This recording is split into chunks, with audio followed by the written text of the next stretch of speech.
Let's podcast alongside Joe Giglio. I'm Joe Ovies, inside Eford Studios in downtown Raleigh. Thanks to Empire Properties and thanks to Copiers Plus. Check them out online at copiers-plus.com. Print management, document management, get everything you need to the cloud.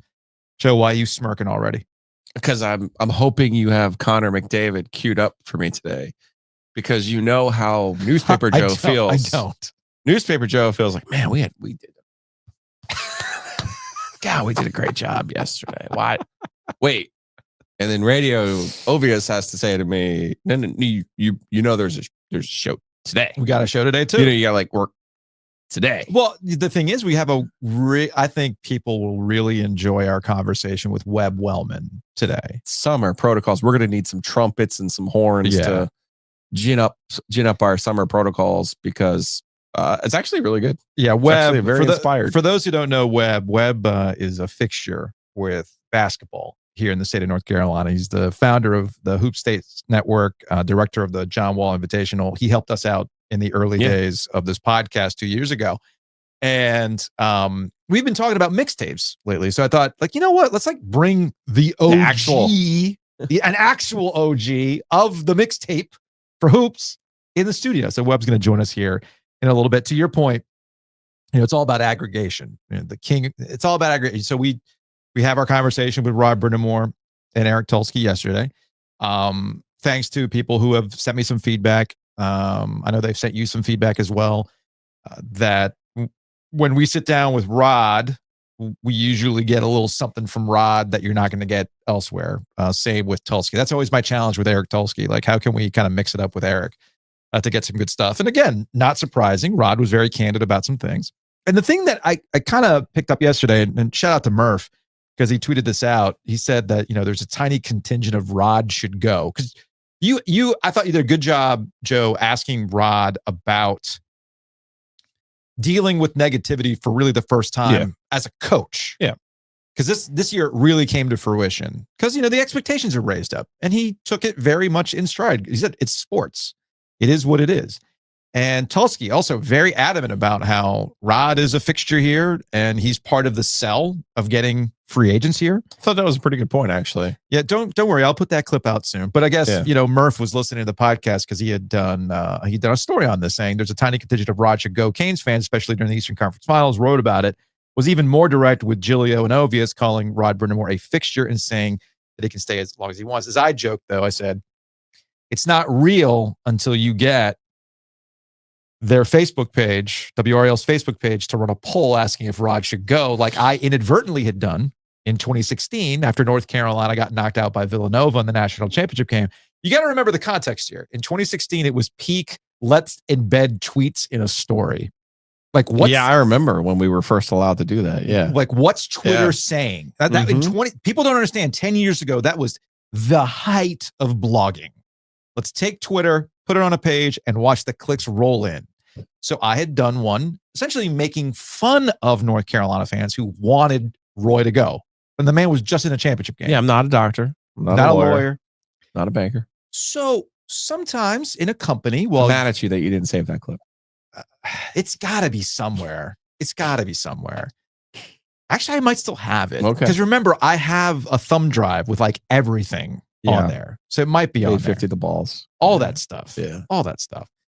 Regardless, you got to remember at a large company, not everybody is in tune with the sports world. Right.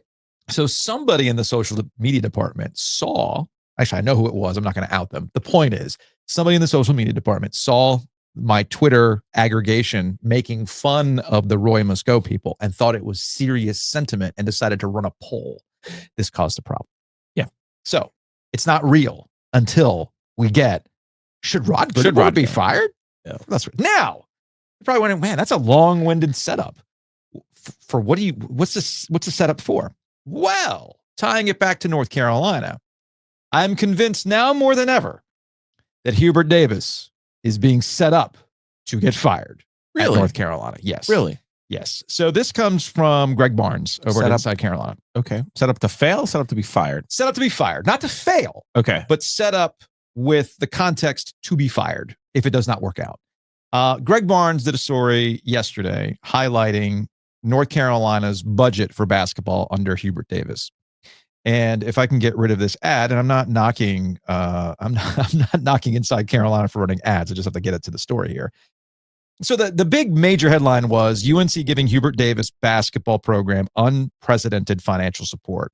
The head coach, in concert with the new general manager, Jim Tanner, added 6 players in the roster this offseason with a budget that further confirms the university's support of its prized program. Remember, this has been a topic of conversation. We talked about this with Matt Norlander a couple weeks ago, and I'm paraphrasing. We talked about this with Matt Norlander, like in real time, back when Hubert was the one who said, hey, yes, we have to change the program and how we approach our investment and how we approach the structure of it. I mean, Theo Pinson straight up said, it ain't the color, ain't the shorts, ain't any of that kind of stuff. Money matters.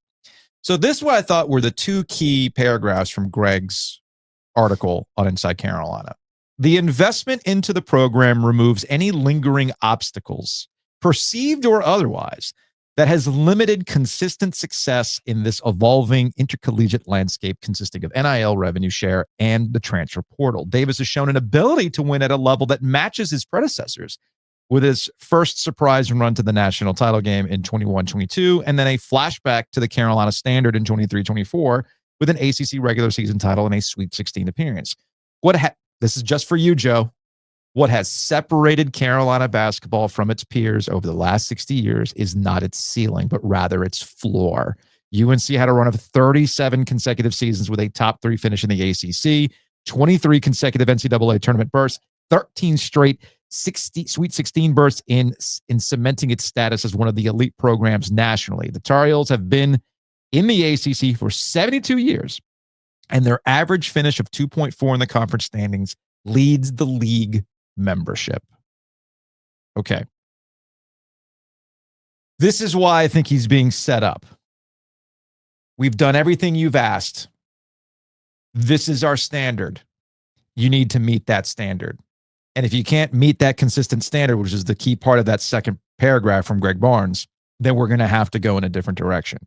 Now, which Greg outlines in the story about where they've been, not just under Hubert, but for the past 6 years. So the end of Roy and all of Hubert. Yes. This is also from Jeff Goodman. We had Jeff Goodman in studio here a couple of weeks ago when he was checking out the Carolina Hurricanes. Jeff is very down on UNC, which I'll get to in a second, but this is his tweet. UNC's payroll will be more than $14 million, according to Inside Carolina. That would put the Tar Heels in the top 5 among basketball programs for the season, and maybe even number 2 behind Kentucky, which is somewhere in the $20 million range. Now, we have established over multiple conversations with us, with Matt Norlander, with Jeff Goodman, with Brendan Marks of The Athletic, getting a firm number for these NIL budgets is very tricky, because what is the package? What is the NIL up front? What is the house? There's all sorts of things that go into this. Sure. We've debated this with Cooper Flagg at Duke. We still don't know exactly what he got, right? Mm-hmm. So Jeff is also adding to, hey man, they're spending serious money. We're talking top 5 money. And then to Jeff Goodman and Rob Dosser, I listened to a little bit of Field of 68. They're looking at what they put together with this roster and saying, this is what you got for $14 million. They're somewhat unimpressed with the roster they've put together. But again, Hubert's in a damned if you do, damned if you don't situation. You looked at the last year's roster, which people ripped up and down. You ripped Hubert because he didn't seem like he wanted to play the game, if you will. Well, you've got Jim Tanner. You were given the task to improve the roster, get bigger. Well, he's done all these things. Now it comes down to, can you actually win? Can you stay consistent? And that, to me, we've always kind of understood this, I think. But I think the way the framing is now coming around with, hey, man, they've got financial commitment. This is unprecedented levels of money that we're giving to North Carolina in their history. So now you go out and win. And I do feel that this is putting Hubert in a position to get results, or we're going to go in a different direction. Because I hear this with the Field of 68 podcast. I hear this with the Ion College Basketball podcast, where Gary Parrish continuously, he will continuously ask the question, do you feel that North Carolina is one of the best jobs in the country? The answer to that is yes. Do you feel that Hubert Davis is one of the best coaches in the country? The answer to that is no. So therefore, when those 2 things do not match, there is this desire to fit it with a coach you think is of the caliber of what UNC is. And then I'll throw in Tar Heel Illustrated. Now, to be fair, Yeah. Hubert has not been consistent. No. Hubert has not been at their historical standard of consistency. I would argue, though, that Hubert has been successful, which I think is where the two different viewpoints come in. Mm-hmm. There is the Carolina standard, and then there's the just a normal basketball standard in the NIL era. Mm-hmm. See, I would argue that consistency happened under a Hall of Fame coach, Firstein Smith, and then a Hall of Fame coach, Roy Williams. And that was that brand and that style, and those Hall of Fame coaches succeeded in an era where it was possible. I would say what Hubert's doing now in this era is more in line with everybody else other than Duke, which is what really irks Carolina fans. My retort to that, though, would be I still would not rather be Duke.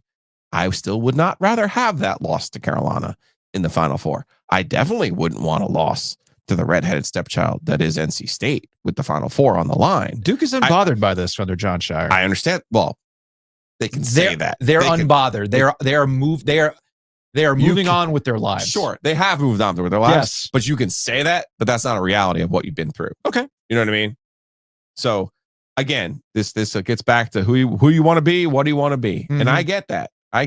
But in this era, what Hubert has done is consistent with pretty much 99% of the programs. Fair. I brought up Tar Heel Illustrated. Andrew Jones and the crew out there, they recently did an episode on like what's the obsession with the family, because that's the other part of this. There's too. another layer there. Yep. You know, because Jim Tanner is part of that. There's a through line of where Jim Tanner's been in his career and who he's worked with and why he makes sense for Carolina. And that's the other thing that's kind of running through this conversation with UNC, in that there is a sentiment nationally that Carolina is limiting itself by insisting they stay within the family. And there's a growing sentiment, I think, not a majority, but I think there's a growing sentiment that some fans never would have considered it before, but they would consider it now because of, as you mentioned, Duke and how things are going. You and I disagree on Duke, on a lot of things regarding Duke. Yeah. Duke does not give a fuck about what happened anymore. It's freeing. I am convinced that what happened under Coach K was a Coach K thing. No. John Shire, though, John has his own episodes now. He does. Okay? He does. He got swept. You can't he got this got swept by Carolina. He got beat by NC State in the Elite Eight. No. This year, he went out of his way to talk about the state loss, finally with Jay Billis. I'll have to finally send you this clip. Okay. For you. It bothered him because he's a competitor. Of course. Not that it was NC State, but it bothered him as a competitor. Of course. To lose the Houston game in the way that they did with Cooper Flagg and the opportunity that they had, that's going to bother him. That's going to follow him until he gets his chip. Every coach has that part of his arc. Every coach. Absolutely. But until you make your mark, it bothers you and it follows you. You can act very cavalier as you are right now, but the truth of the matter is, when you're in it the way that he is, it bothers you. As a fan base, they're doing that as a way of coping. That's what they're doing. Coping? They are coping with those two gigantic losses. Yes. It's a real thing, man.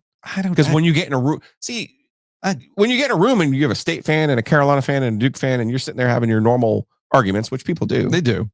You know, you want to hang your hat on something. This was their chance this year with that 25 title to be like, fine, I'll trade you those losses. They don't matter. Yeah. We have this. Yeah. When you don't have that now you're getting into the, well, you see, we got the number one class. We got this, we got that.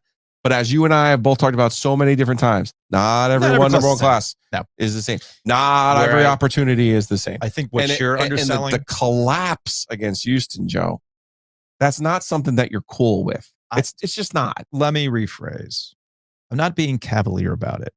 What I'm getting at is Duke under John Shire seems perfectly comfortable with who they are, what they are. Oh, they know what they're doing. They know what they're doing. They know their identity. They know what they're doing. And they know their process. They know their process. That matters. It does. You can say all these things, point to this, point to that. I'm like, yeah, but guys, you're still figuring it out. Oh, there's a reckoning. I guess. You know, you talk about what have you actually done? We haven't done anything yet at NC State. Sure. Okay. So Duke, I think, takes comfort in the fact that they believe in it's like what we talked about, tying it back to Rod Brindamore. Yeah, it sucks that they just lost in the Eastern Conference Finals, but did you get any sense from Tulsky and Rod that they're questioning their process and who they are? No. Duke doesn't. That matters. And that's why maybe I'm a little bit more cavalier about those types of things. Big thanks to Keller Williams commercial. Every time we talk about the ACC, it is brought to you by the Donnelly team. Brian and Julie are going to help you out. Give them a call at 919-616-8681. You got commercial real estate needs, they got the answers for you. And it all starts with that phone call, 919-616-8681. We haven't done this in a hot minute.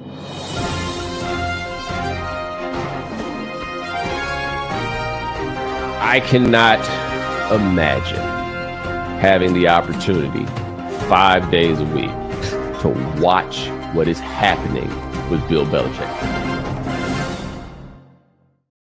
Although, is it really about Bill Belichick or is it about Pablo Torre and Bill Belichick?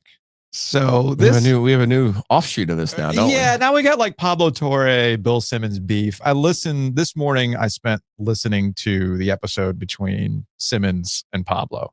And Bill Simmons had some throwaway comment questioning Pablo Torre's obsession with Bill Belichick and Jordan Hudson on a Rewatchables episode that was related to the 1978 film Heaven Can Wait. Okay. Think about this. This was 80 minutes deep into a podcast about Heaven Can Wait. And just Bill going, what's Pablo's deal, man? So they had him on. Here we are. And here we are. I listened to the episode, and there's only one thing that I thought was interesting from the episode. And this is a credit to Pablo for throwing it in Bill's face, his relationship with Mike Lombardi. Okay? Because Mike Lombardi used to do stuff with The Ringer podcast network. He did it's called the GM Shuffle, I believe was the name of the podcast, if I'm not mistaken. Anyway, so clearly, I think what Pablo was doing was trying to needle Bill a little bit about, hey, man, I know you talked to Bill's people, to Belichick's people, including your guy, Mike Lombardi. Gotcha. So Pablo threw out, hey, man, this relationship with Jordan Hudson is concerning enough to people within Bill Belichick's circle, including Mike Lombardi. And Bill Simmons just kind of hand waved that away to maybe intimate, maybe they have texted that kind of stuff. But this story will just continue on through the summer until we actually play football. I did see it was kind of funny that the national folks picked up on the contract buyout dropping to $1 million. I think this was on Get Up this morning on ESPN. And they basically came around to the same things that we've been talking about the last couple of weeks. The buyout dropping to $1 million mattered in December when there was this idea that maybe Bill would go back to the NFL. But as we found out through the last couple of months throughout this process, the NFL doesn't want Bill. So where's he going to go? That's why he's here. Where's he going to go? So the contract buyout, again, interesting tidbit when the contract was initially made and he took the job. But by the time I would say we got into March, April, and the NFL hiring cycle came and went, and how people in the NFL are talking about Bill Belichick, it's abundantly clear he's not wanted in the NFL. And of course, now we're here. Housekeeping is brought to you by Enovana. Check them out online at enovana.com. If you have mess inside your mansion or trash in your cabana, get it clean with Enovana. Simply Crepes, Thursday, 2:00, Oberlin Road. Are you ready? I am. It's right before you get to Wade Avenue there. Simply Crepes right there on the corner. Great location. I'm excited. You doing espresso martinis? No. I'm ready for some Nutella and a beautiful crepe. They have some savory crepes as well. Yeah. It's good stuff. And they have a full drink menu. Too many options. Cocktails. I'm excited. So very excited about that. So Simply Crepes, Oberlin, 2:00. Be there and enjoy some crepes with us. You can also enjoy 20% off right now at Breaking Tea for all of their hockey items. So if you click on the link that's in our YouTube and podcast description, you'll see a Breaking Tea link there. Click on it. It's going to take you to our collection.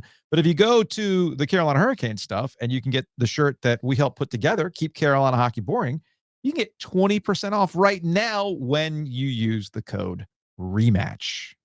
Use the code REMATCH. Might have something to do with the Panthers and the Oilers.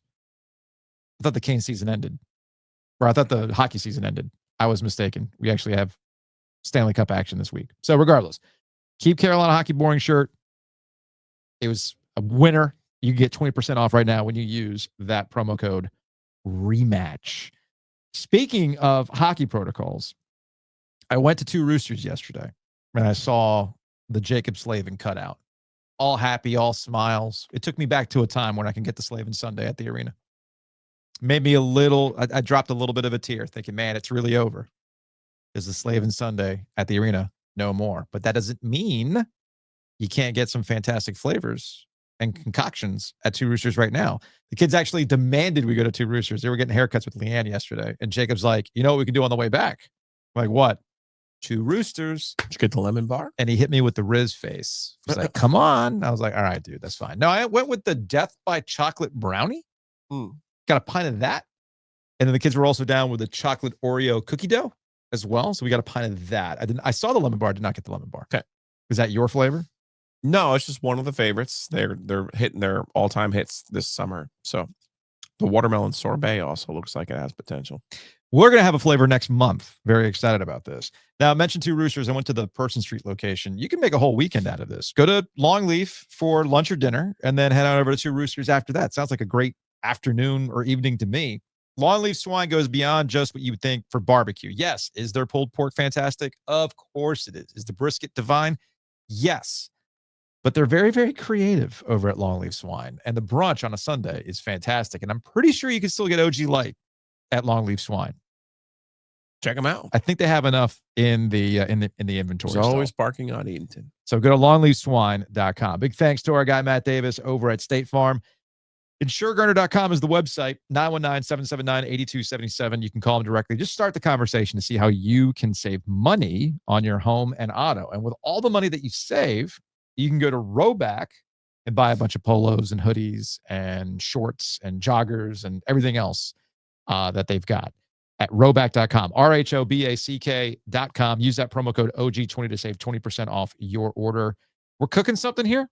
They are working specifically with us for a custom order. So for some access, email me. Good response yesterday.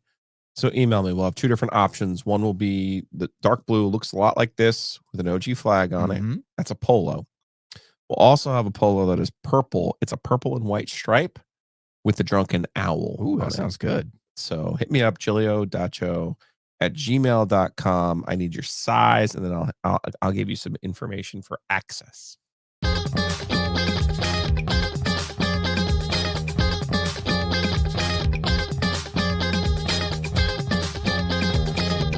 Joining us on the Heister Automotive Group microphone, Webb Wellman. He is the founder of the Hoop States Network, the director of the John Wall Invitational. Also, that's not in his bio, man. Key, that's not it. A key. No. His bio is long. He's also key in the early days of OG Media. Oh, yeah. Oh, yeah. Webb was helping us out with social media, giving us some ideas and all that kind of stuff. Webb is, John Wall is the one that everybody remembers, but he also was the mastermind behind the Ryan Harrow mixtape. Where were you when Seventh Woods dropped his mixtape? He was the man to put these things together. Webb, what up, man? I never thought Ryan Harrow would be part of an intro for me, but here we are. You made him look so good. Yeah. I can't decide to either be mad at you about how good you made Ryan Harrow look or just respect that you made Ryan Harrow. Now, within the lens, though, of the last 10 years, I'm looking at it. I'm watching the mixtape. I'm going, these dunks are pretty ordinary in retrospect. So this is important for those who are like, wait, what the hell's happening here? A little context. Well, this is summer protocols. It is. We're here. But a little context, Webb. For some reason, this year we've caught a few weird throwaway lines about mixtapes. Ryan Harrow's mixtape, NC State guy, famously for bubble guts and taking a selfie with his dogs. Seventh Woods was this Carolina guy. He had this legendary mixtape, right? John Wall, as we know, was on the radar because of these mixtapes and coming. No, from I know area. why. because Alexander Nikishin comes over. That's what it was. And people were watching his mixtape, and I had to tell them the law of the land. Don't ever fucking trust a mixtape. Yes. Ryan Harrow correct. broke that for everyone. So that's the context. I love here. you, Ryan Harrow, by the way. I don't So you know. if I Wait a can second. do all Ryan this. Harrow, as a fifth-year guy at Georgia State, had a hell of a year. He did. And took his team to the NCAA. I love Ryan Harrow. So I thought this was an important conversation because we do have people that are younger in the audience. Webb is now being referred to as Unk as he approaches his 40s. Look at him. So, Yep. but you're It's all grown up. We sit here and we talk about OGs. You are very much an OG when it comes to North Carolina hoops and being instrumental for helping these guys get on people's radars before mixtapes were really even a thing. Yep. So how did this come about? How did you start getting into this world, and how did you start connecting with these guys who had their names out there because of these mixtapes? Yeah, I was in college. I was at NC State, kind of like everyone is in their first couple years of school, where it's like, what do I want to do with life? Mm-hmm. I had made videos in high school. It was something I enjoyed.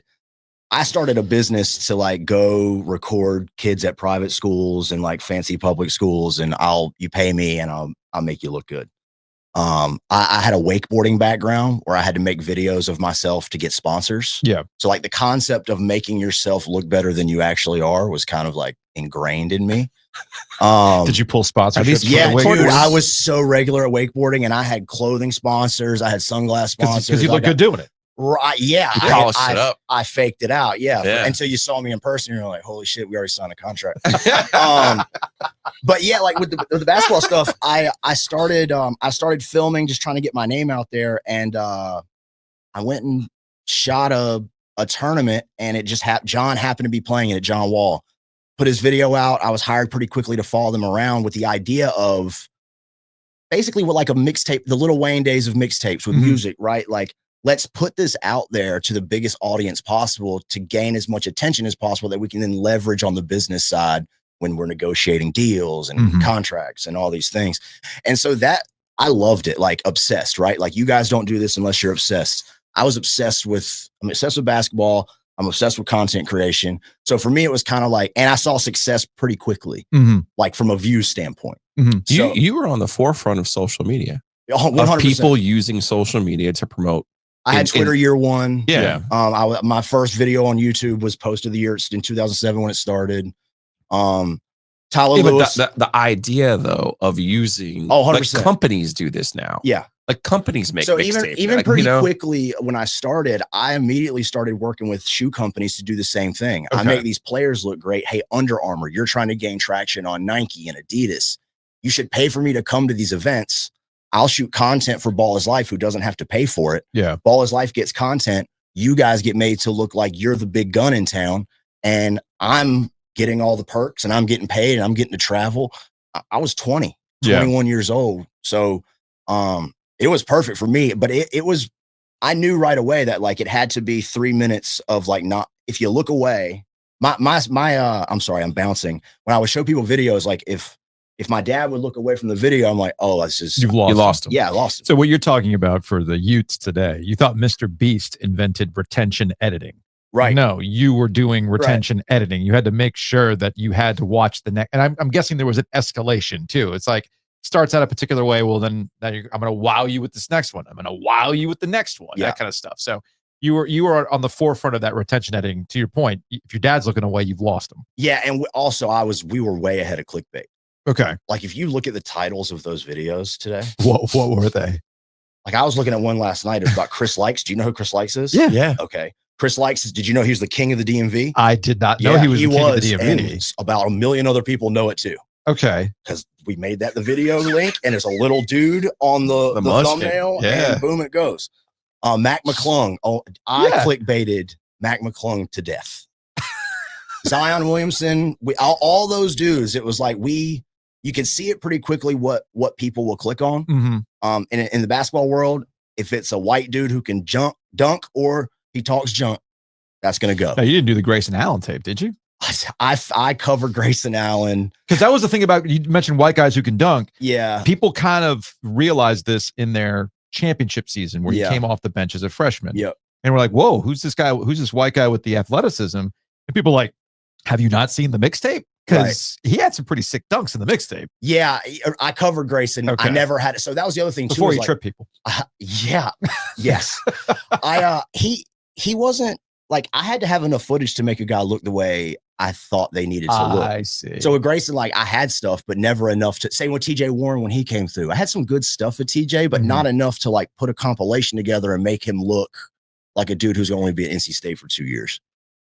Ryan Kelly. the I made mid-range there's a game doesn't- mixtape of Ryan Kelly. Whoa. What is a Ryan Kelly? A lot of mid-range jumpers, little mid-range posts, Hold on a some second. threes. Man, see, now I got would So- it be a Oh, Ryan? it might be privated by now. So you do John Yep. first, John Wall Yep. first. And obviously, he's also at the forefront of being one of those one and dones who pops, becomes the number 1 overall pick in the draft. You to this day, you have a relationship with John because of how you helped him on the way up. Yeah. And now this tournament, which is obviously not only important in the state of North Carolina, but important nationally. It's one of the biggest high school tournaments there is. At this stage, it's the biggest part of John's legacy. And now, yeah. Yep. So you have a great relationship with him. So that leads you to getting some of these other players. So walk us through Ryan Harrow. That is your Mona Lisa. Because John becomes the I would John, argue JT Terrell is my Mona Lisa. okay, and I've seen JT Now, on that's some a recent name I mixtapes. forgot. I've seen some JT's in the stream lately. He was on with Theo Pinson. Mhm. I wonder how that happened. But Ryan really is your Mona Lisa in the sense that John Wall was a Raleigh is a Raleigh guy. Was at Garner for a hot minute, was at Broughton for a hot minute. Word of God, Rest in peace, word of God. Word of God becomes a thing when he's there, right? And he plays with CJ Leslie. People were convinced that John Wall was going to play locally from the outside, whether it ever was a real thing in the inner circle or not. People were convinced, oh my God, he's going to go to It could have state. been if Roy played the game, he'd have gone to Oh my Carolina. God, he's going to go Well, state. that was the key part. Oh my Yeah, God, but he's going to go to right. Carolina. Yeah. Not Duke, but State or Carolina. You thought, okay, this guy's going to be. Yeah. So he goes to Kentucky, has the success that he does. I say all of this as a way of setting up. The appetite was set for NC State to get a player of that ilk. Enter Webb Wellman, NC State student. Yeah. Enter Ryan Harrow, NC State recruit. Yep. Sydney Lowe prodigy. So take us, Wizard of Oz, take us behind the curtain of how Ryan Harrow, the legend of Ryan Harrow, is formed. So Ryan was supposed to go to Word of God. Was supposed to be Was, Word of God. okay. Okay. His I don't want to get the details wrong, but I want to say his uncle was Ernesto Hatchett, who was the coach at the time. Okay. He was supposed to come up his last year or two, and I don't remember what happened to have that fall apart, but many players were supposed to go to Word of God. Real quick, Yeah. for those who don't know what Word of God is, Was. and Yeah. what was it? Upper Room was another one of these. Upper Room was the Rodney Purvis Academy. Okay. Yep. These are, again, I'm having to dust this section of my brain that I haven't had to use in 15, 20 years. These were essentially basketball factories. Like they had an educational front, but they were really just basketball. I'm gonna factories. They were say Mount is- Zion knockoffs. What I'm gonna is say they really is, were. what I'm gonna say is, Word of God never had a kid not qualify Okay. for college. Got you. Do with that information what you will. Do with that what you want. But I'm just trying to make sure people have an understanding of what these places were and how crucial they were to recruiting. They never had a player not qualify Got for it. college. Got it. So there we go. Just wanted to set that out. So Yeah. Ryan Harrow was supposed to go. Yeah, he went to a traditional school in Georgia. Yeah. I'll be honest. I'm Coach Hatchett is the one who kind of introduced me to Ryan. Ryan is like a very, and he at this time, he's like, you met him and you're like, dude, what a kid, like what a great dude.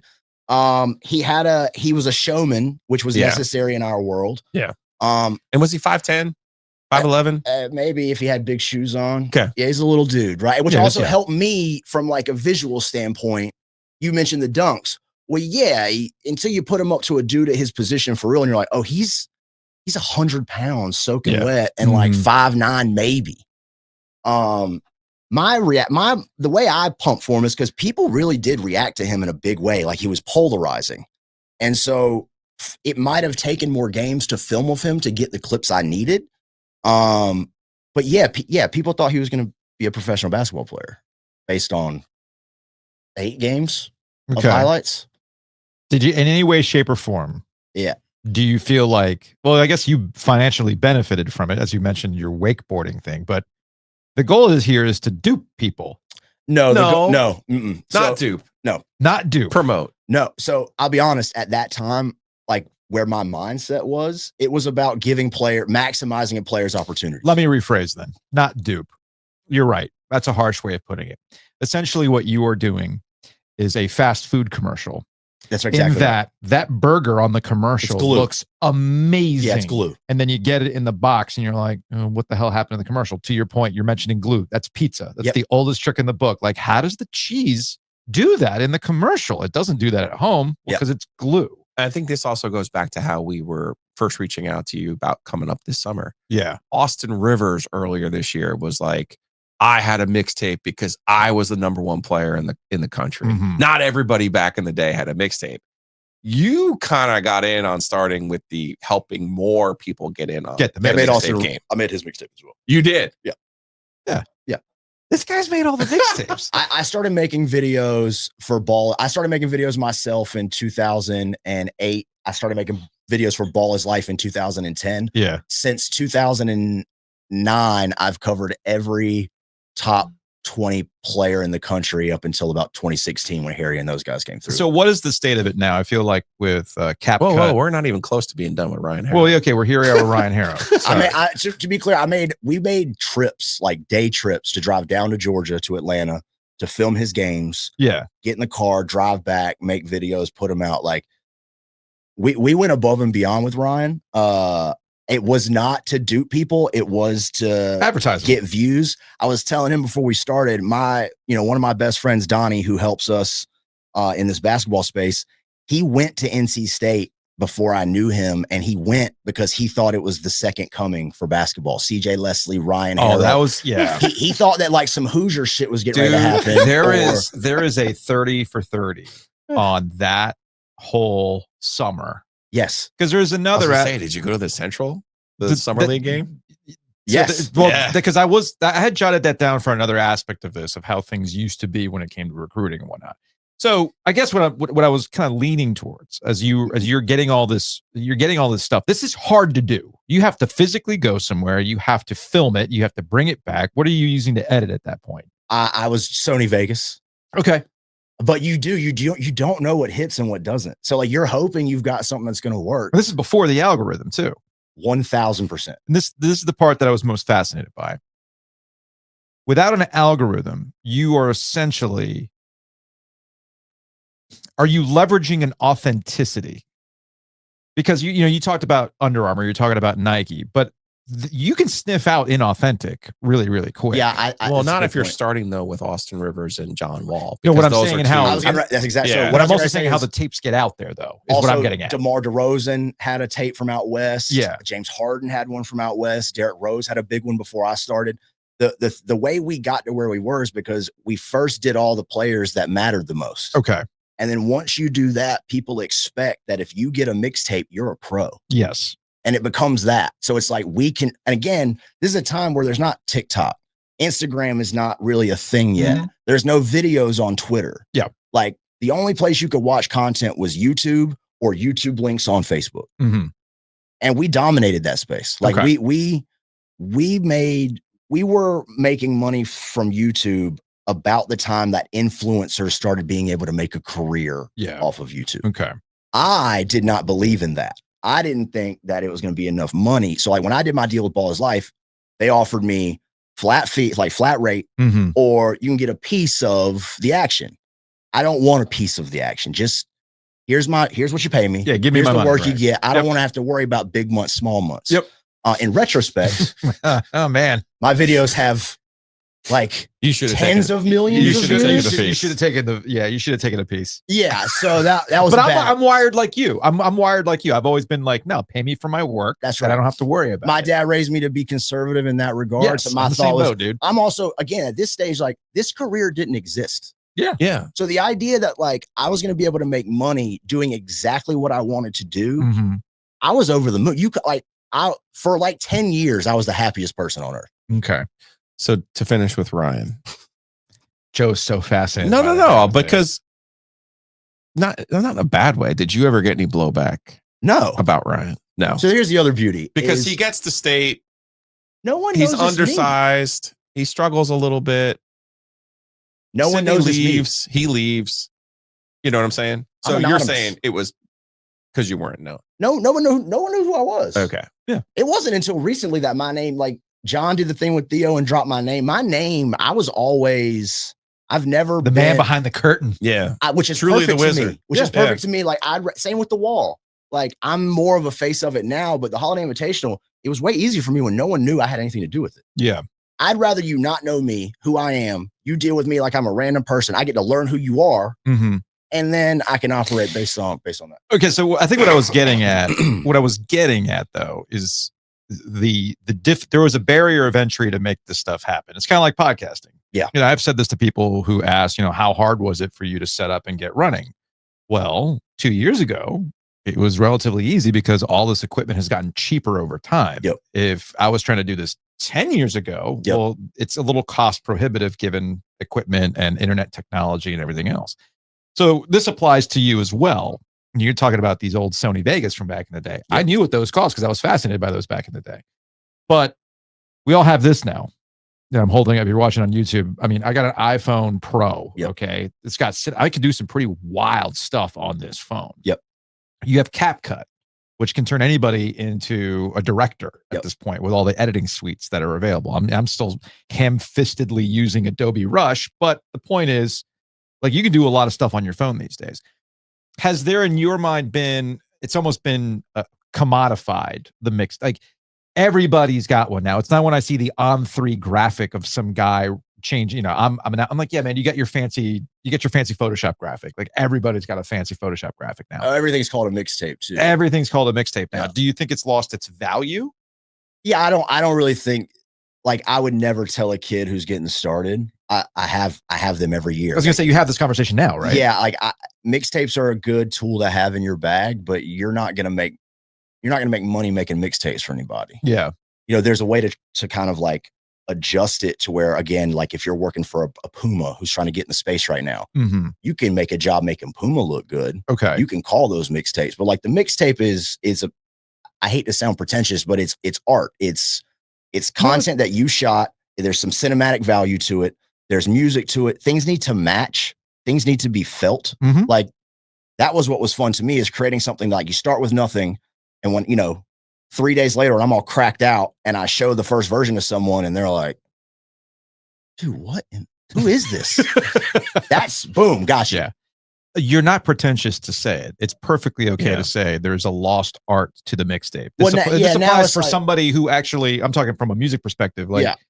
I can make a playlist on Apple, easy. Right. Nah, man, but it ain't the same thing. as Anyone putting it can on a cut up tape. live stream like clips Yep. and put them together. No. Like that's not a mixtape. There's a feel to it. You Yeah. got to make people feel something with it. Right. So that's what I'm kind of curious about now in your world. How do you break through when everything looks very easy to do? In my world, you have to be a Swiss Army knife. Okay.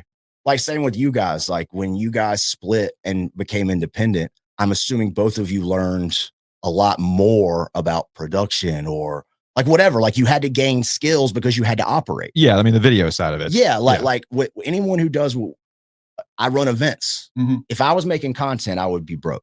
If that was my only job right now is to make content. Yeah. All his life made money because we sold merch. Mhm. Yeah. Tale as old as time. Right. Well, even, and again, when I can say this now 'cause it's- Advertising and merch. Huh.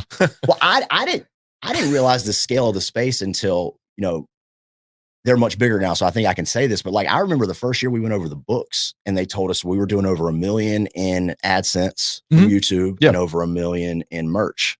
This is Ball's life. All his life. Yeah. And that's when I told Donnie, I'm like, dude, this is a business. Like this is real. Yeah. This is not just like, hey, let's get some money off of YouTube. Like but that's what it takes. If you're not, I make content now. All my content is about selling events, the Mhm. events we're doing in the high school space and creating this UFC feel of like, can't miss it, fear of missing out. You got to have a product that you're selling. So the new kids, I tell them to try everything, attempt everything, learn everything, fail at everything. But no, if you're just coming out here to make mixtapes and try to make money, you're in trouble. Okay. That's what I was curious about. And you talk about those events. How do you balance? Because I think this ties into the old North Carolina Pro-Am, what Joe had referenced. Yeah. came over at Central. That was when I knew Ryan was in trouble. Yeah. So They got to we the need. gym and Harry Barnes. Yeah. Those other guys. It's where I knew CJ Leslie was in trouble. So this interesting. is where context is important for people who have no concept of what the NC Pro-Am was back in the day. Because it was awesome. This is, and shout out to Errol Reese and those guys as well. So this happened over at Central's gym, and this was a summer basically pickup game circuit, right? All the college guys. Where all the Yeah, college there were guys. rosters. It wasn't. I mean, there were quite- rosters, obviously, but referees. Now, what it was, there'd be rosters with teams. Yeah. And then there would just be certain nights where the Where- college guys wanted to play, and they'd play. and they'd play. Yep. Okay, and But you'd have a Thursday night at 7 p.m. where Carolina's freshmen are playing Duke's freshmen. right, this was your opportunity to Yeah. see these guys really before Yep. they step foot on your college Mhm. campus or Rasheed their- Wallace would pop out and Yeah, play right, just sure. to get some run. So now this all went away. Who was it that got hurt? Was it Danny? No, who was it that got hurt? Was it JP Tokoto? It was JP Tokoto. Thank you. Tokoto got hurt at a pro-am, and that was kind of like the beginning of the end. And then the NCAA gets involved. That's its own separate conversation. Yep. But specifically, these pro-ams would probably be fodder for a mixtape as well, right? It's perfect. Perfect. Yeah. 'Cause I Freshman- got access to dudes I couldn't get access to otherwise. and like free freshmen, and this is where you start. Curiosity's peaked too. Like, who are these guys? Who are these What guys? are they gonna well, it's another level of like, okay, I saw what they did in high school. Now let's see what it's Yeah. like versus these other guys. Yeah.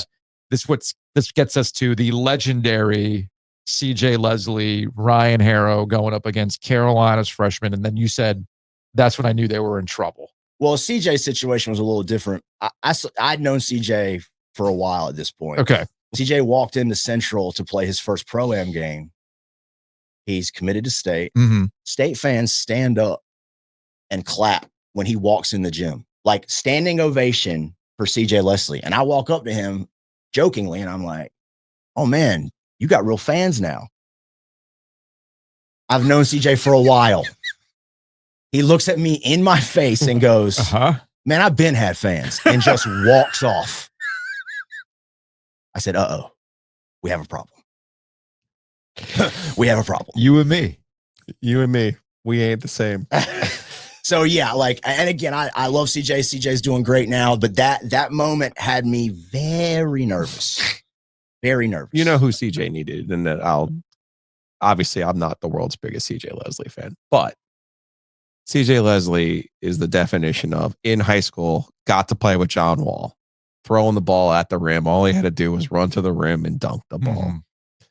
Man, that really is like that's really like doing the being on the on deck circle in reverse, swinging with no donut, and then going up to the plate and putting the donut on your bat and trying to hit the 90 mile per hour fastball. You know what I mean? CJ would like- play hard for 5 minutes in high school. 5 minutes. Yep. Just to Every get the game. tape. 5 minutes. You got your tape. But the 5 minutes would Oh, be so dominant. yeah. You'd leave being like, is he Kevin Garnett? Okay. They would put him when John left his senior year. The coaches would tell CJ for the first 5 minutes of the game, block everything, goaltend everything. I don't want the other team to see the ball go in the hole. Mm-hmm. So CJ would just camp out at the rim, Euro style, and just boop, boop, boop, knock it away. CJ needed to go to Kentucky. CJ needed to do what Bam did. Bam was going to go to state, went to Kentucky. If you ask John Wall the best personal decision he ever made, he'll tell you it was not going to college near home, Yeah. going somewhere we had to get away from his comfort zone, Mm-hmm. and being with a coach who would hold him accountable. CJ was CJ was like many players. He was told he was right all throughout high school. He got to college in a system where they continued to tell him he was right. Mm-hmm. And then probably better than anyone, the NC State, those years were extremely toxic. Yeah. Coaches not talking to players fighting during practice, and then them walking out like, no one's ever going to know. Well, Right. yeah, the media was different then too. I'm sure all that stuff would come out now, given social media and everything else. But we definitely created egos. Like I would egos imagine. exist in sports no matter what, but we created something where all these dudes thought they were someone, because if they went to Crabtree, people were hollering their name. Well, God, you just said Bam, by the way, and you put me in a spot because you talk about the dominoes. The FBI case doesn't exist without Bam. deciding to go to Kentucky instead of NC State because there doesn't have to be an extra re-up with Dennis, if not for Bam's decision? So I'll tell you this: go to- that was talking about inevitable. Dennis Smith Jr. Yeah, People were you're just talking way bringing too much me- during that time. You're just bringing me back. Yeah. People were talking way too much at that time. That NC State thing, that was inevitable. That was No, well, that actually gets us to we'll wrap up the conversation here because of the current state of where things. Let me are. tell you one more random fun fact. Yeah. Do you guys know the guy who got in trouble with Miami football for running the Ponzi scheme? His name's Nevin Shapiro. Yeah, Nevin Shapiro. Yeah. I had a night out with Nevin Shapiro when John was being recruited in high school. The Yahoo article that walks you through the Charles Robinson article. everything how he take to the T. Everything You did in that all article that? was exactly what we did. He told, here's where Shaq slept on my couch. And here's who drafted Dwayne Wade. When he gets in trouble, my buddy Evan Daniels calls me, who's also with us that night. Like, we were never there.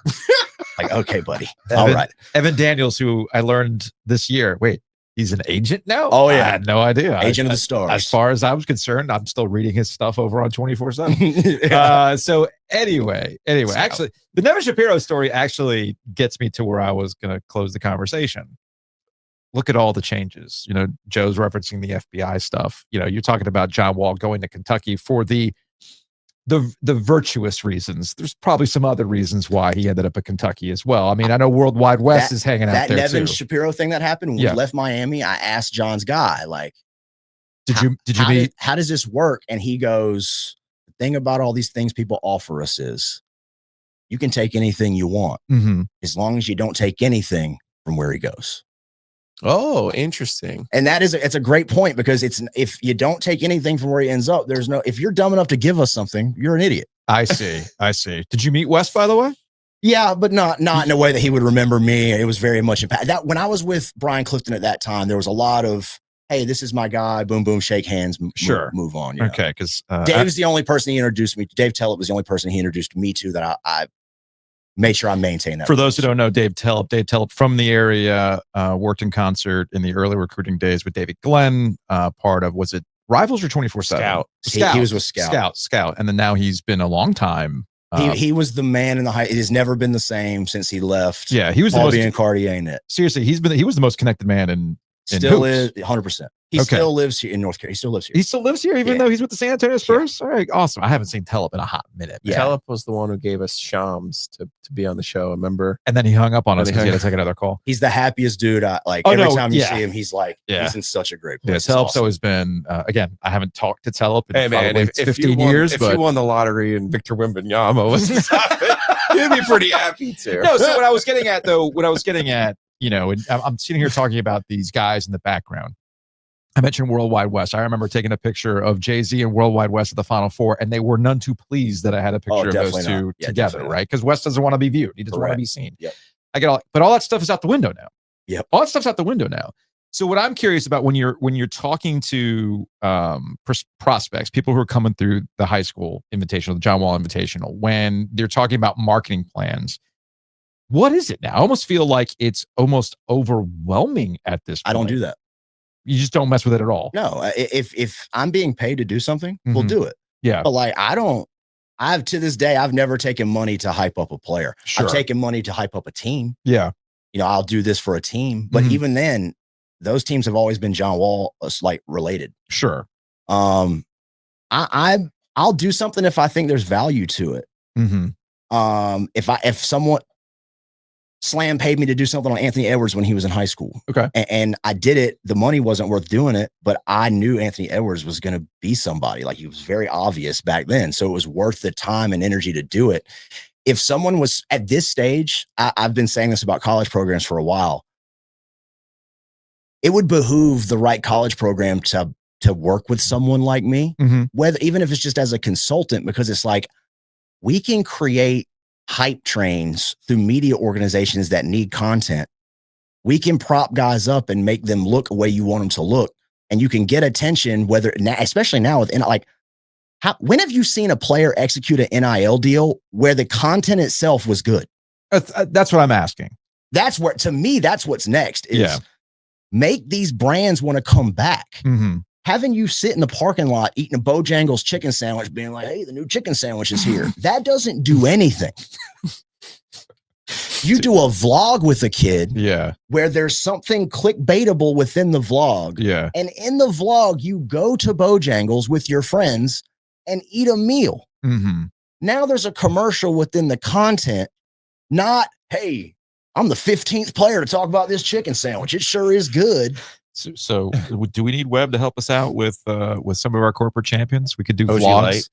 We do vlogs at Two Roosters, as we get our we have flavor. our own flavor coming in July, That's amazing. isn't it? But that is, I mean, that people don't like when you want to get attached to a brand, it's because they show you something dope. It's not like, hey, look how cool this is. It's like, oh, by the time this episode's over, I'm on DoorDash ordering, whatever. Yeah. Dude, fascinating stuff, man. I've always found Before your he goes, world absolutely fascinating.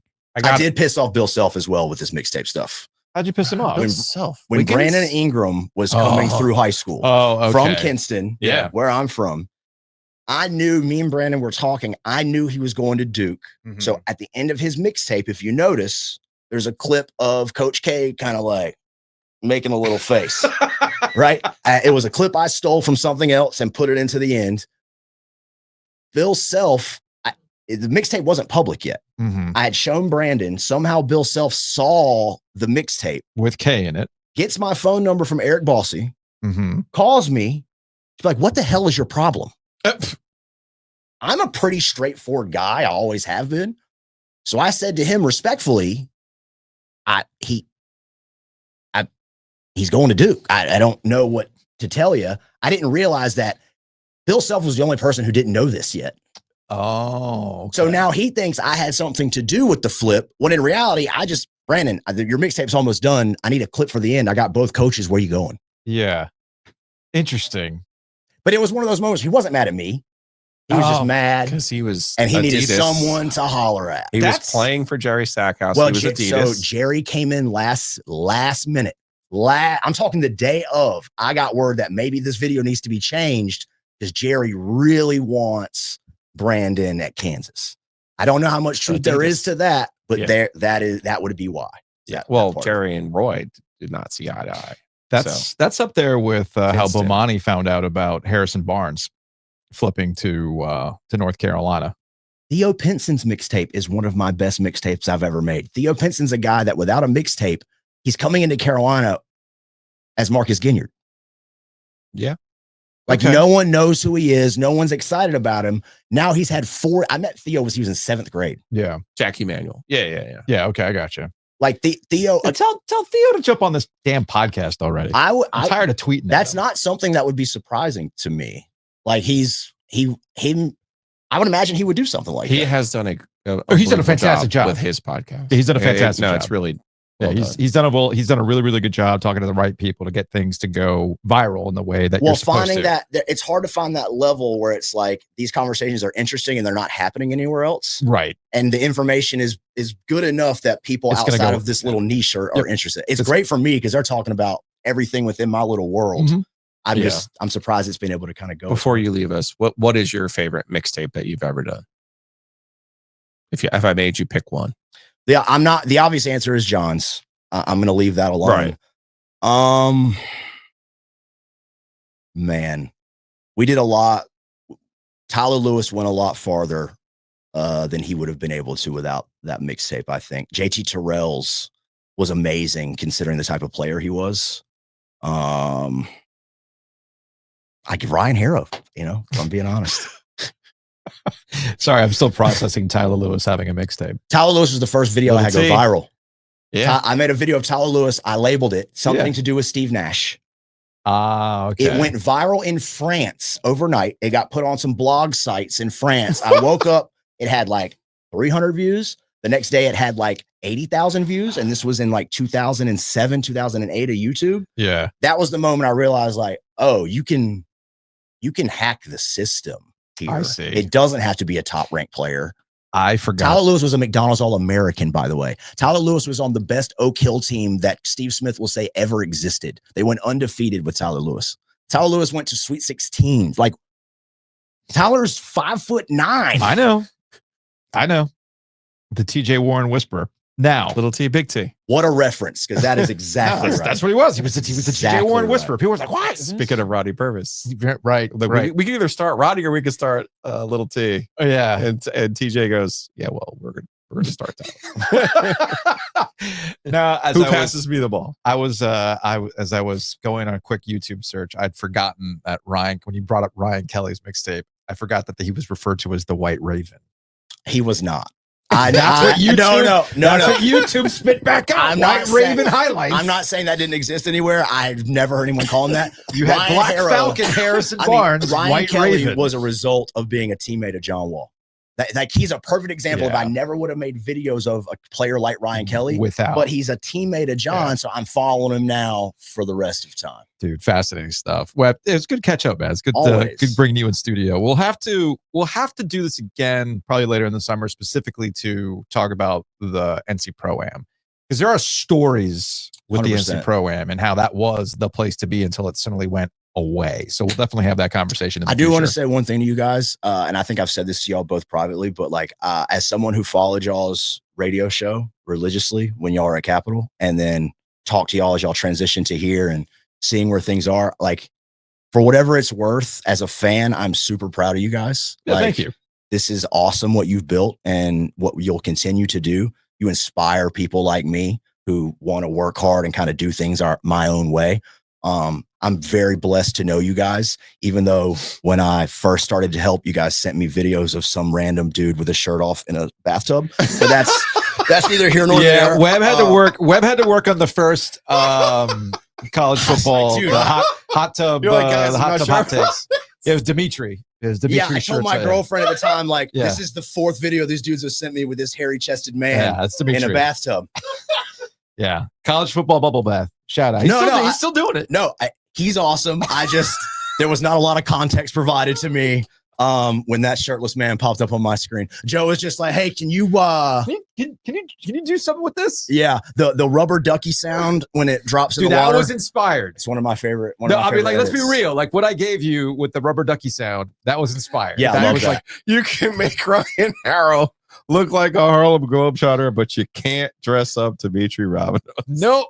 He is I'll what he tell you, is. so I never did this, but my season finale, what I wanted to do is I wanted to take his face and put it over his moves Yeah. and Yeah. have them rotating when he made a good point.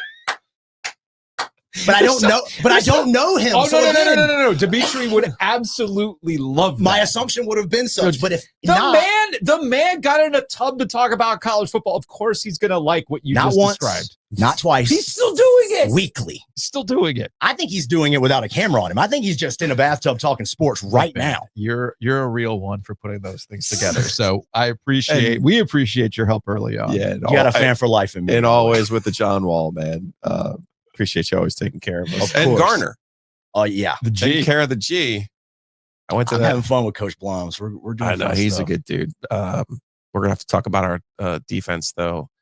On the kid from Sanderson, just fire at Fife. Well, that you next year's gonna be fun for Garner. okay, In my opinion, Garner will be the best local team in the county. let's go. Let's They're go back in the Trojans. wall. I'm going to tell you that now. They'll be Don't back in don't the tell wall. Scott Wood that we won't. I'm gonna leave that one alone. Yeah, leave that one alone. Thanks, Webb. Of course.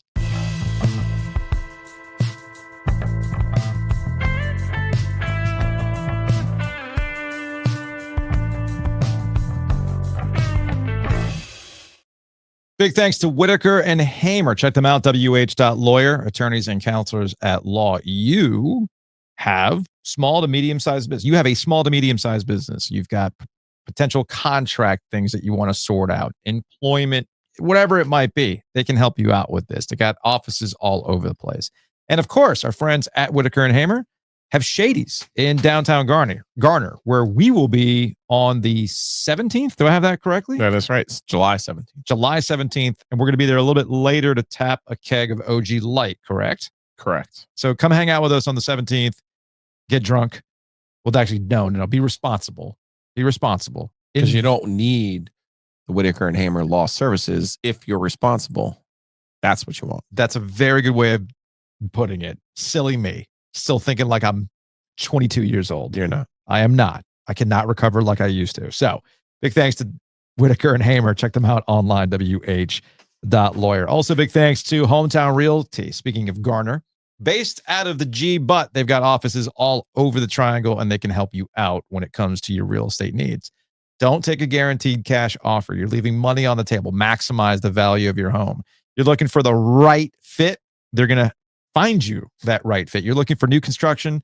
They understand the incentives that go with that new construction. They know the builders. So contact them today, myhtr.com. You can buy and sell with confidence. And of course, our friends at Happy and Hail. Check them out. Download the app. Use the promo code OG25 to save 25% off your order. Let's take a break. Let's take a hockey break. Brought to you by Happy and Hail. So Happy and Hail, the bowls are fantastic, but don't sleep on the smoothies. You're thinking lunch, maybe an early dinner. They also have breakfast items as well. All sorts of great stuff at Happy and Hail. Everything that you need, it's there. Download the app. You can save 25% off that one-time order when you use that promo code OG25. And you're going to save yourself some time when you use the app because you can order, have it ready for you to pick up, and you can go about your business. So again, big thanks to Happy and Hail.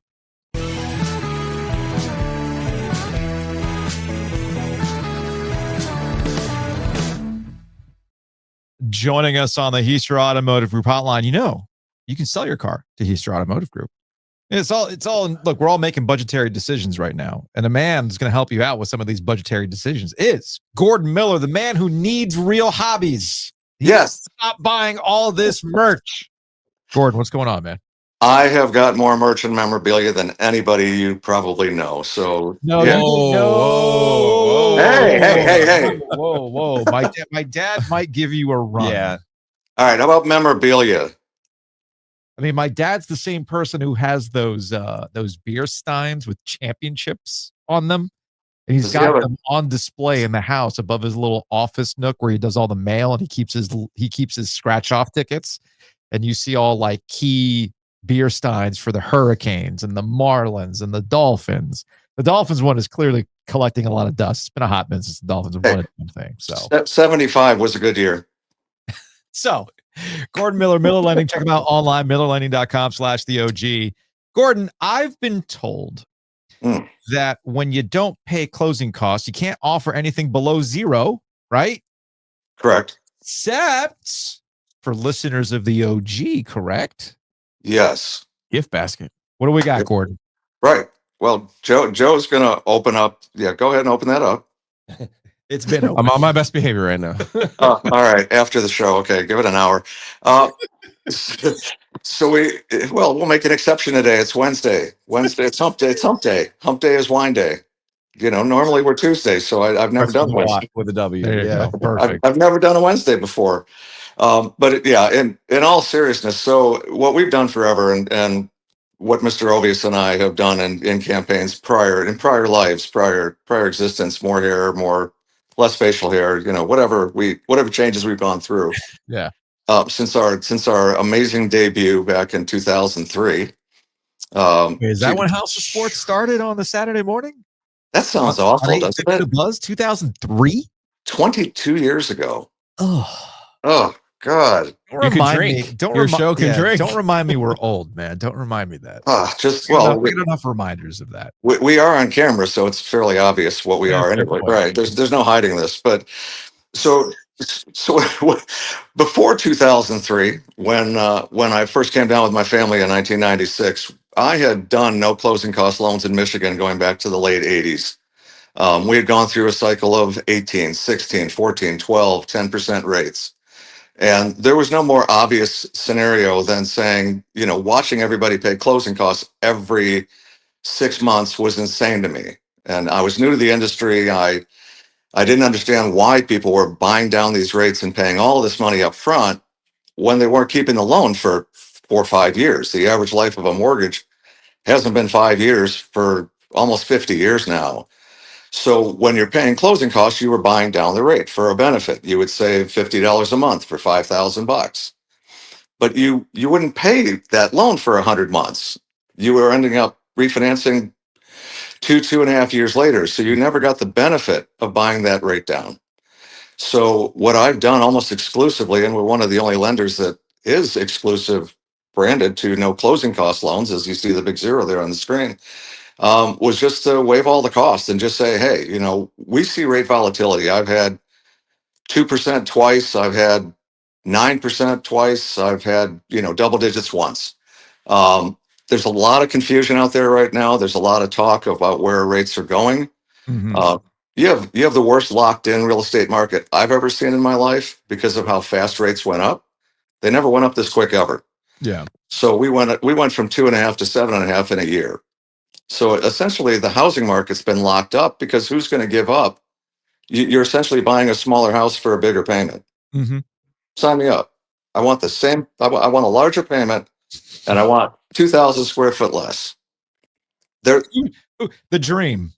the opposite. The nightmare. We call it the American nightmare, right? Because Yeah. it's the opposite of the American dream. So you have to believe at some point, whatever it takes, whether it's Fed intervention, White House intervention, any kind of intervention, or just the labor market weakening. But we're not going to see these rates for the next 7, 8, 10 years. The possibility of that is about as strong as this jersey presenting a Stanley Cup in the next 2 years. It's not going to happen. So if you pay nothing, just take the rate. People that had 8% rates in October 23 all came back and refinanced to rates that were in the sixes. Mhm. We have blips. We've basically been in a trading range for a while now, so it's really hard to sit back and wait and say, well, if I wait, I heard rates are coming down. And then by the next month, geez, I better not wait because I heard rates are going up. The media is trying every opposite psychology they can to say it's either a good time or it's a good time. Heads I win, tails you lose. The reality is, until rates come down somewhat with prices, but it's not just a matter of sitting back and saying prices are going to drop by 300 grand so that I don't have to buy a smaller house for a bigger payment. Mortgage rates are going to have to come down. So Okay. paying cost right now just doesn't make any sense. And since we can't go below zero with our program, when you mention the OG, you get this amazing gift basket that Joe alludes to, and you've got the bottle of wine that he's about to crack. And it's a very nice gift basket, and that's something we just gave away earlier in the week. I think it was Nice. yeah, I think it was Monday that I got sent a picture from Austin with a very happy OG borrower. Yes. This is a massive gift basket, by the way. This is probably the biggest gift basket. I've never gotten a gift basket this big. Derek Jeter could never. My God. Well, I'm asking the Geico guy anyway, or the astronaut, but I mean, no, he couldn't. It's a big gift basket, and you'll enjoy it. And all you got to do is just take a free loan. And honestly, if you're thinking of financing, call us. I was gonna say it Because starts with a It conversation. starts with the conversation. Yeah, because we will do a costed loan if that's where your mindset is at, or somebody's got a credit that they're using from a relocation company. But what we're finding is, even if you have a costed quote that you think is great, call us because because of being in the business forever and all our relationships, we can still most likely beat any costed quote if that's where you want to go to pay fees when you get your rate. And we're not going to fight you on it. We just don't recommend it, but we're likely going to be the best rate for any scenario that you might have. There's different options too. I mean, I think Austin's been super transparent with me in my process, but it was also just like here are the options. He even gave me the spreadsheet, Gordon. I mean, Yep. what else could I want in my life than a spreadsheet? Well, the thing that we don't do, and the thing I never allowed, and I think over time, if I went back to '89 when I did my first company up in Michigan, several companies later, is we're not going to do anything that's going to just benefit us.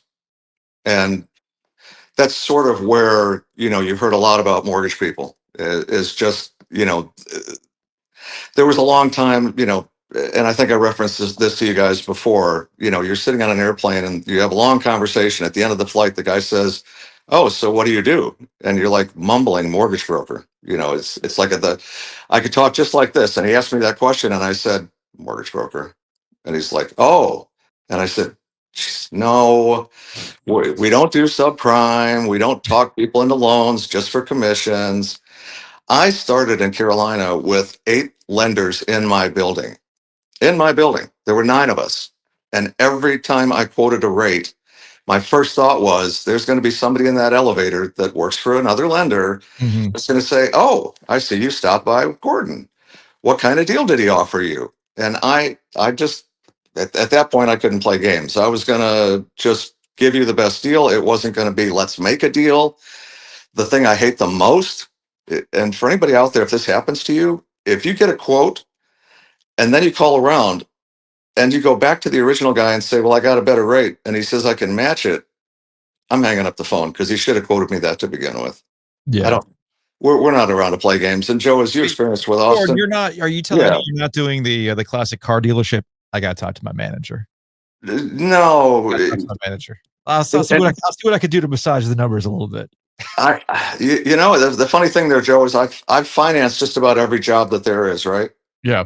Yeah. So I financed a finance guy for a car dealership in Cary, in a very busy lot of dealerships there, and not going to name anything. And so I can put two and two together. Yeah. So prior to closing, I had to ask him the question, and I said, "So just be honest with me. When you go back to the manager and you're talking about payments," I said, "It's just you don't even talk about it, do you?"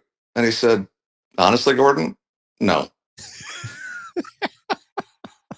He said, "We'll kill time. We have like a little sand thing. You turn the hourglass over, and it's like, all right, they're getting anxious now. I can rephrase it, and he's going to take it. All right, I got it." Perfect. Yeah, But we're not doing any of that stuff with they were reading the newspaper back there. He was honest with me. I knew that was happening because they always came back saying, "I wish I could do what you asked, but my manager just said that But we can do this. can't do it. But we can do this. But we can do this, right?" that's So No, it was all Yeah. transparent. I got all the numbers. Yep. Here are Yeah. the choices. Here's what would work for you. Here's what won't work for you too, Gordon, which I think is pretty valuable. Yeah, you've Yeah. told me. You've actually, in my conversations with Miller Lane in the past, you've told me straight up. I think you told me for the better part of the year. Nope. And then you're like, "All right, now it's time." I'm like, okay, Now it makes sense. Now it makes Yeah. sense. So I think Yeah, that's right. Now it's time, and that makes it simple. And that's what I feel sets us apart. If you do a refi, you do a purchase, and the rates drop, we're going to contact you. You don't have to watch it and be a mortgage guy all of a sudden. We don't want. No, Gordon. I got my ticker tape, little machine. It's telling me everything I need to know about the stock market, and that's what's going to help me out. Yeah, there you go. Right. Yeah, I heard on the TV that the Fed was cutting rates, so that means your mortgage rate's going to be lower. What's it? Totally what it means. No, that's not what it means. Does this sound like do I sound like somebody who's had these very same conversations with Gordon in the past? Yes, I have. Where I've explained like I'm 5. I heard in the news that this happened. No, stop it, Joe. That's not how it works.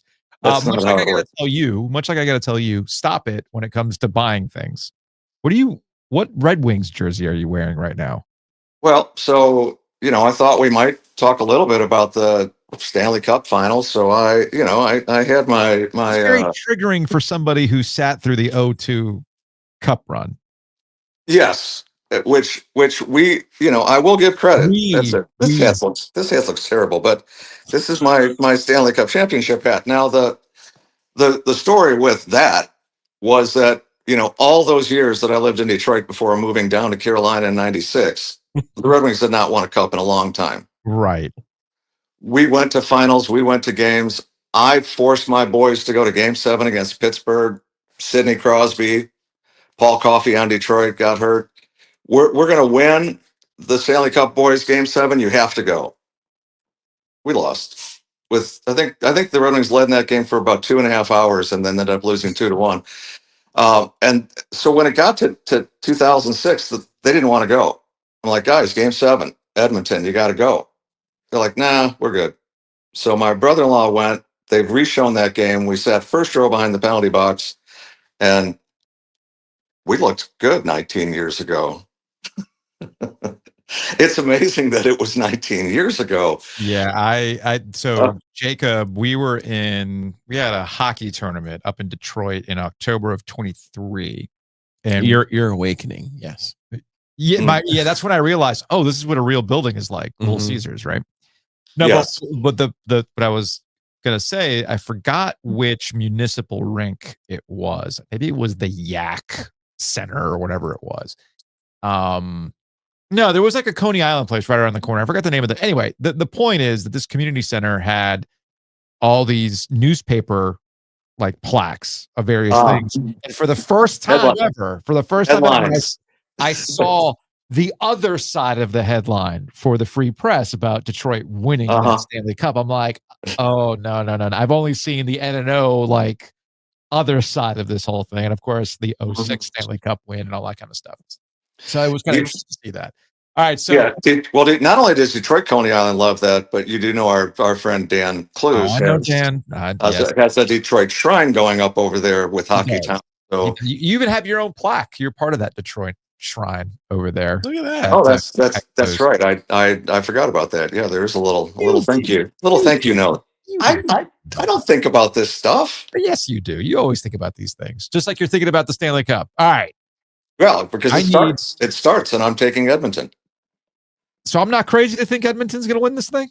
Not at all. Okay. I think we're all aligned. That might be a problem. Ooh, I don't know about this. Uh-oh. Oh, God, Joe, fortunately for you, I'm up in Traverse City, or we'd be heading to Danville like right after the show.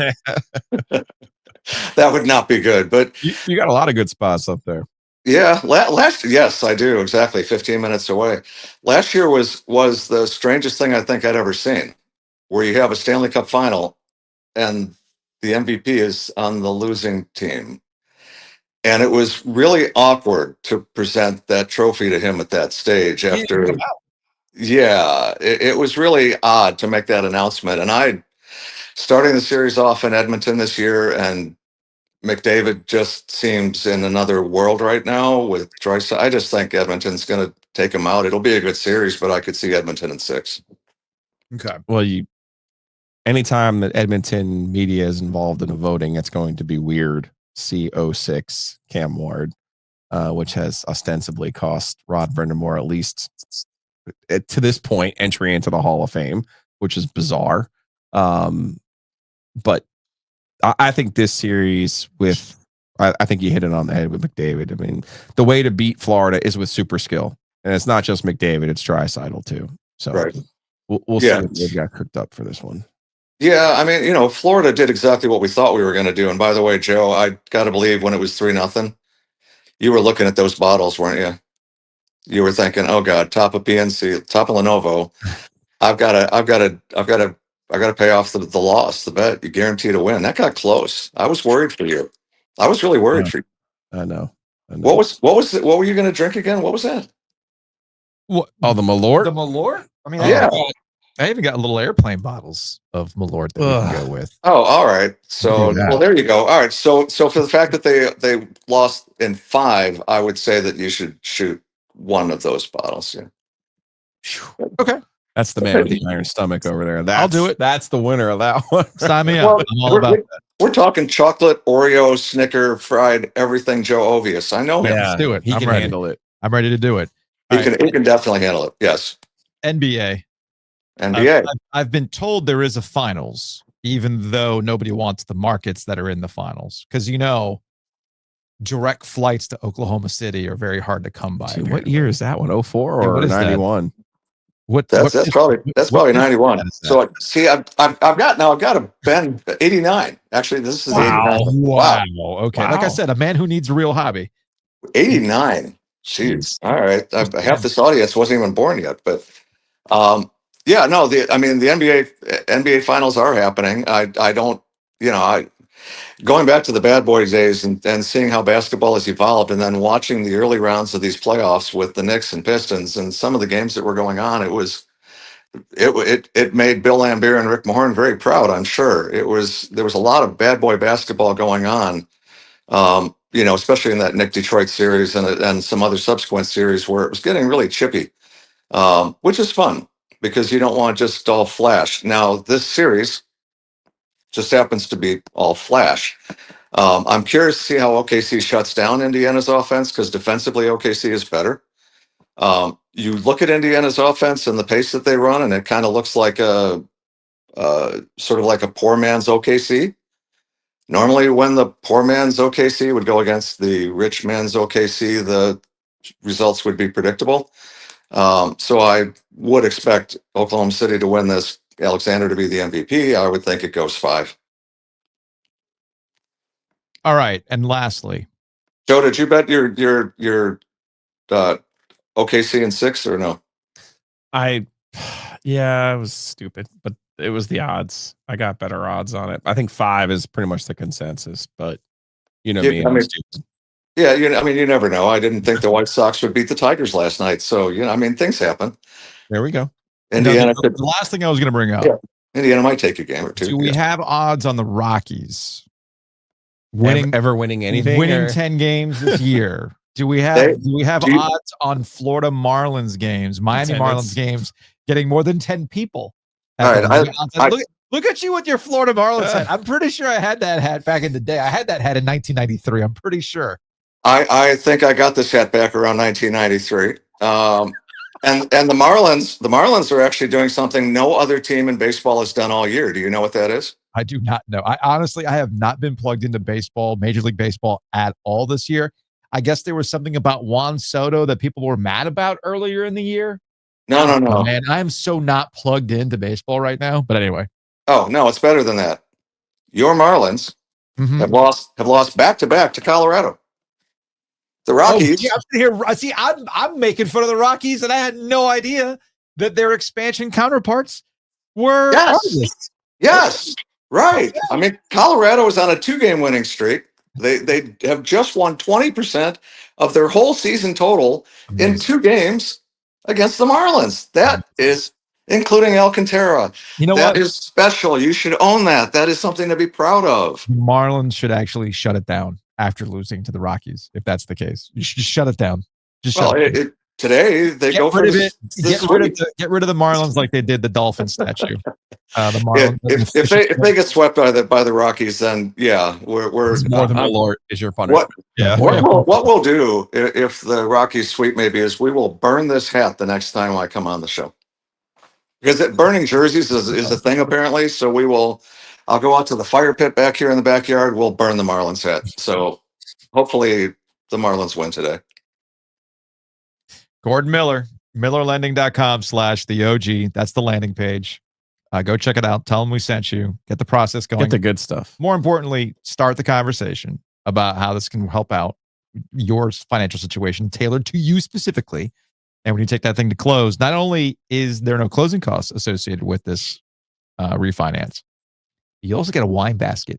That's pretty awesome. So, Gordon Miller, we appreciate it. We will talk to you later, sir. Thanks again, guys.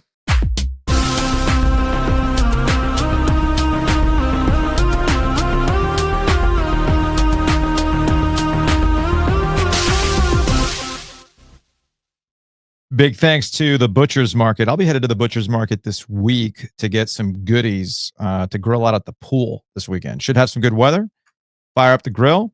They got everything you need, from marinated meats, chicken, something simple like hot dogs, of course, the prepared meals as well. But if you're looking to win that cookout, you're looking to dominate your pool grill, Butcher's Market is where it's at. They even have salmon, Joe's new favorite. My personal favorite.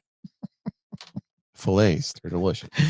Now I'm sitting here talking about being outside, grilling, using your patio, whatever it might be. The last thing you need to ruin that experience is mosquitoes. Right now is the time to call our friends at Mosquito Authority and Pest Authority. With the outside of your house, they've got the treatments to keep the mosquitoes in check.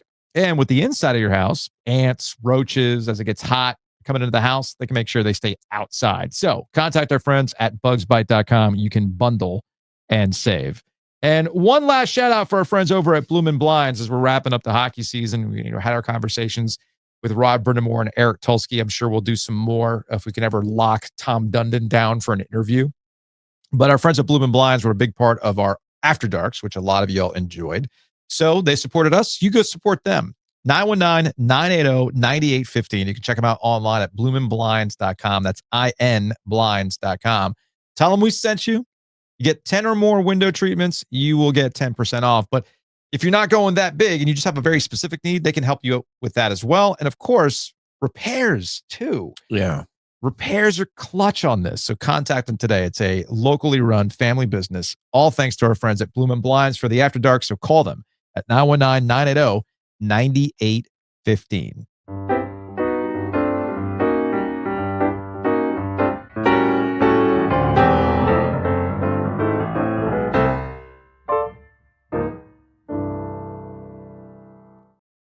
All right, let's get out of here on some Hey Joe. Let's open up the OG Sports phone, shall we? 919-444-2211. Call the OG Sports phone and curse or don't. Sports phone is brought to you by our friends at Nature's Relief. They deliver now. So That's if, crazy. If you got a gummy need, you're looking for some CBD to help you sleep, you can order. They'll deliver. It's all thanks to our friends at Nature's Relief. Check them out online at naturesreliefhempstore.com. RELEAF hempstore.com. All right, let's go to a 512 area code. Guys, what's up? Hey, man, Ken, I am calling from Austin, Texas. I am North Carolina born and raised. My job relocated me to Austin for the last year, and you guys have been the tethering connection back to the Triangle. I listen to the podcast every day. Appreciate you guys. All the banter, all the call-ins, the back and forth of Triangle Good. And just want to let you guys know that I really appreciate all that you've done for me in the transition in the past year. And I'm happy to say that I am relocating back to the Triangle here in the next month. So count on me for listening to all the Triangle Good conversations, the best and the worst, over the summer. And I look forward to seeing you guys in person at some of the OG Lives as well. So excited to be back and excited to be a continued listener from the beginning all the way back to 850 The Buzz days and through the transition and now on the podcast. Appreciate you guys a ton, and we'll see you soon. 850 The Buzz. Jeez. First off, thank you. Secondly, welcome back. And please, by all means, go visit our corporate champions. Yes. They'll be happy. That sounds like a big success story there. So they'll be happy. happy ending that he's back too. Yeah, that's great. Yeah. And they'll be happy to see you. All right, let's go to a 704. Joe and Joe, Triangle Sports fans, I just want you to know that there's still hockey being played in North Carolina. That's right. The Charlotte Checkers clinched the Eastern Conference Championship last night in 4 games and are now on their way to the Calder Cup Finals for the second time in 6 years. The worst part for Hurricanes fans is that Charlotte, which should be an AHL franchise team for the Hurricanes, is, you guessed it, the AHL affiliate of the Florida Panthers. Hopefully that'll change in the near future, but you could have the Calder Cup and the Stanley Cup this year both going to Florida Panthers organization. So if you want to watch a North Carolina hockey team complete for an historic cup, make the 3-hour trip down to Charlotte for the Calder Cup Finals. Lord knows I've made that drive more times than I can count up to Raleigh for Hurricanes games. And for those so-called state fans who are calling for Elliott Avent to be gone, you don't know baseball and you don't know Wolfpack athletics. The guy bleeds red more than anybody at that school. And he's a hell of a coach. Go Pack and go Checkers. That's a combo platter. I was going to say, that took a pivot there I like it. at the end. I like that. Yeah, it's funny. Tulski was asked about the Gargoyles coming to Greensboro. They're owned by the same group that owns the Checkers. Okay. I know everybody gets wrapped up in Biz from Spit and Chicklets being some partner in the Gargoyles. But the ownership group of the Checkers is the same ownership group. And Tulski was asked about it. And it's like, look, it's an easy drive for everybody. It's good to have and all that kind of stuff. I wouldn't hold out with the change in the ownership group that maybe the Checkers could come back into the fold. But obviously things are running hot right now with Florida. So why would they want to change? I think we got time for one more call. This is from an 843. I don't understand the hate for Elliott Avent. I'll put it to you this way. With the past 15 years, going to Omaha, having a legitimate shot in 2021, he's had NC State consistently in the top, 15 to 20 best programs in the nation. And let's look at it this way.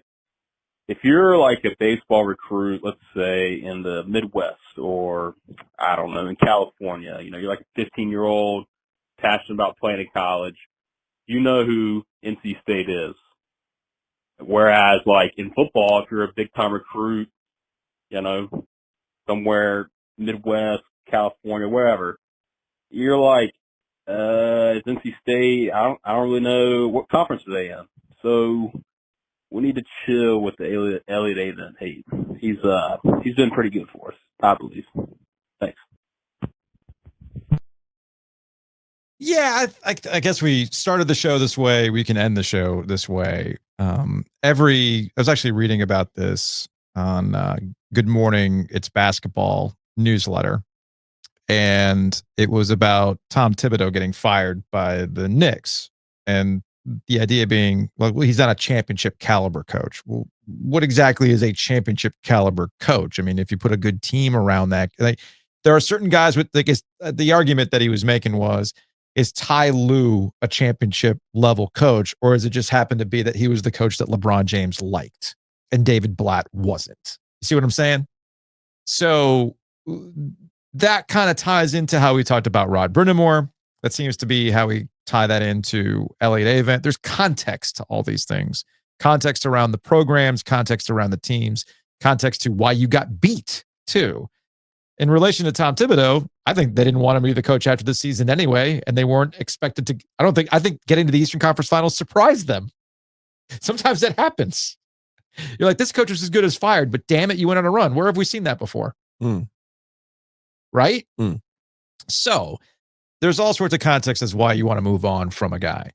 In the particular case of Avent, I think most people rationally understand why he's fine and why he's a good coach. I think most people understand that part of the appeal of the Carolina Hurricanes is tied directly to Rod Brindamore. And before you say it, well, what about Hubert Davis? I said, well, that gets back into standards and what you expect out of your university, what you expect out of your programs, what your standard is. And Carolina's got a different standard that I thought Greg Barnes did a good job of highlighting what their expectations are. And we'll see how Hubert Davis can put that out there with the financial support he is now getting. That's going to wrap it up for today's show. Big thanks to Webb Wellman for hanging out with us. Fascinating conversation. We will see you all Thursday live at Simply Crepes.